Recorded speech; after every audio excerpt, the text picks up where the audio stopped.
ITC also doing well with about 0.5% gains. Coming to the top losers on the Nifty 50, Max Healthcare seeing a cut of about nearly 3%.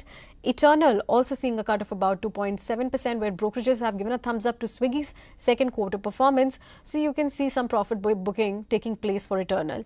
Cipla also extending the gains to the extending the loss to about the second consecutive day on the back of its weak second quarter performance. NTPC not doing well after the street was not impressed with its second quarter performance.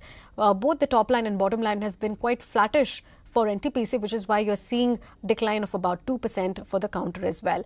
Grasim, Kotak Mahindra, some of the other top losers on the Nifty 50 as well.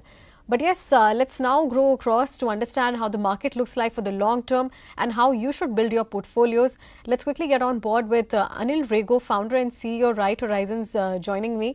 Anil, good afternoon. I mean, Nifty is back below that 26,000 levels. So what can be the key factors that could drive the markets ahead? Because this month has been good for the headline index. Yes, so I guess a period which has been reasonably good. So some bit of, intermediate slowdown is also okay in the index. I think you have a whole lot of news items that can drive the markets, into this rest of this quarter. I think one of it is as results keep coming out, I think that will be good. Second is also it has been a good Diwali, and I think the anticipation of a good, this quarter, the third quarter, will also, I think, be positive for Indian markets. So I think you have at least earnings growth, hopefully will help drive markets up. Okay. Anil, we have seen that the second quarter results have seen some signs of resilience. We're seeing corporate profits, which is rising after 8 quarters. But does this make us on track with the double-digit growth guidance that the street has been watching out for the second half? Yeah, so that's broadly sort of our point of view also in the past, where one said that, through the rest of this year, you would see growth in earnings, and it'll keep going up as time goes by. And I think the great thing is, you had a good quarter last quarter, and things are moving up. The question is whether it hits the magical 10% number is something that we'll have to watch out for. But I think we will be possibly close to it, even if it is under. And considering that this quarter also, if you see the volumes have been good this month, etc. Hopefully, this quarter will add on and consolidate on the news out there. Then there's this whole big US treaty. If that sort of happens, then that will be the icing on the cake. That's right. That's right. Of course, the trade talks are yet to fructify. But yes, coming back to the earnings, Anil, I mean, we have seen small caps seeing quarter and after quarter earnings decline. But do you think that the scenario has changed this time, or can we see more downgrades from the small cap space?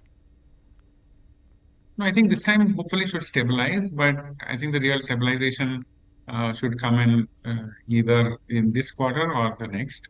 Okay, in small caps, of course, I think in large caps there has been some bit of stabilization as well as the mid caps. With the GST cuts, etc., I think that will also help the small cap companies, and that should hopefully give them a bit of a lease of life. Okay. And then let's get in your sector view also. Can you point out which sectors are you seeing for a double-digit growth visibility from here on then? Yeah, so of course, I think sectors and is something that we believe that will do well. Some of it is we are betting on hospitals. We are sort of also betting a little bit on consumer discretionary, and within that we also like a few pockets like fashion retail and maybe jewelry as segments there. I think we liked wealth management. Of course, there is some bit of news items and SEBI related items which we'll have to, I think, watch out for. So hopefully that will also deliver. But we'll have to see what the impact of any of these stuff, including of mutual funds. Then we also like I said, hospitals and some bit on the aviation side. Okay, okay. Anil, you mentioned about the wealth management companies. I mean, how would you suggest investors to approach it? I mean, we have the SEBI's consultation paper, which is yet to take place, but majority of the experts, they are highlighting an earnings risk of about 7 to 8% to EPS. Yeah, definitely. I think if that comes in, that will have an impact. There was this news around FNO as well. I think that also, had a little bit of thing in the previous quarter. It has been, a bit of a string of bad news. But I think I would still look at it from a longer term. I think that would still make up and do well because of the tailwinds of the sector in itself.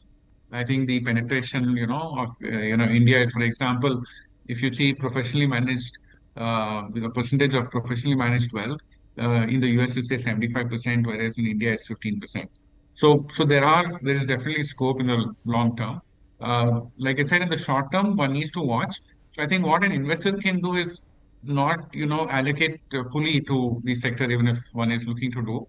Maybe do it in a little bit of phases so that if you have some of this volatility that kicks in, that you can take advantage of and use it to sort of enter into the sector.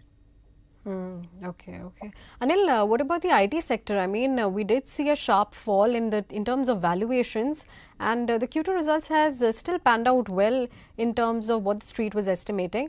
But AI growth visibility, that is yet to play out. But how are you placed on the sector? Are you seeing it as a contra bet? Yes, so we have been a little negative on the IT sector for some period of time. But of course, now I'm saying from the standpoint of valuations, I think we are a lot more comfortable with IT than in the past.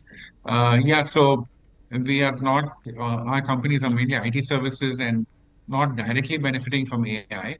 Of course, there may be AI implementations that can happen and that may give some bit of tailwinds out there. But that will also, there is also disruption that will happen in terms of larger projects and the nature of projects will also change, possibly become smaller.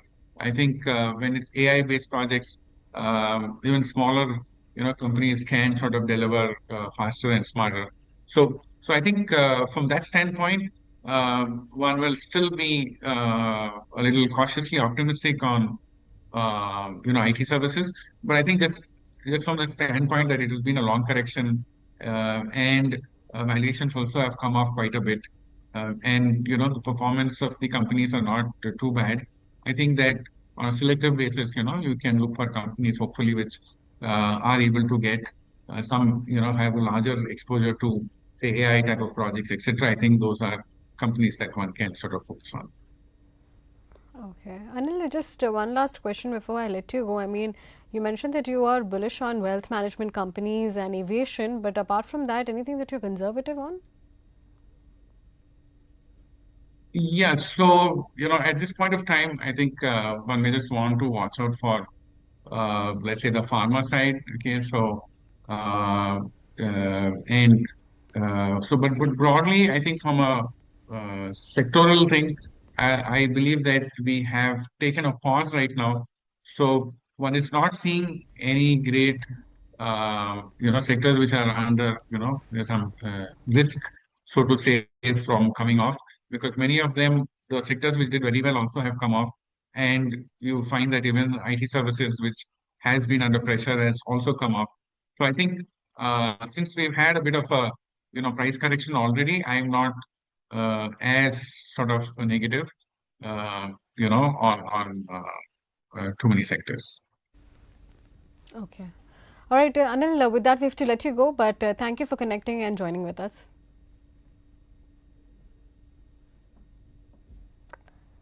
Right now, let's go across to my